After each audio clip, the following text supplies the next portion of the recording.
делаем. Не только меня смотри, и студентов тоже.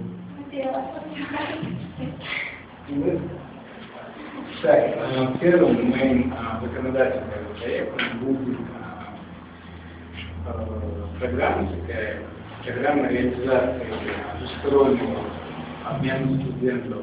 Мы знаем, что в Чеченской Республике есть такая программа, посредством которой наши студенты здешние выезжают за пределы Российской Федерации. Наверное, слышали, да? В Германию, в Англию учиться.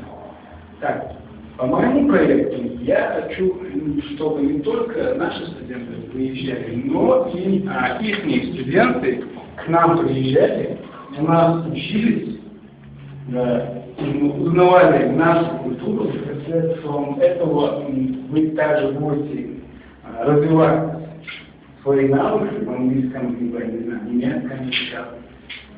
И в программе «Легалс».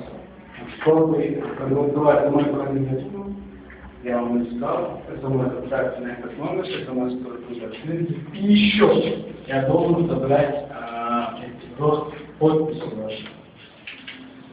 Кто разбирает мою кандидатуру, попросил бы заполнить анкеты. Я заполнил имя, пишу, где фамилия, имя, дата рождения, адрес регистрации, номер телефона. Если номер телефона хотите оставлять, может электронный адрес есть после электронной листа, может электронный адрес сам получается. Дальше поведено. Еще достаточно так. Пожалуйста, достаточно. Еще это. Это момент.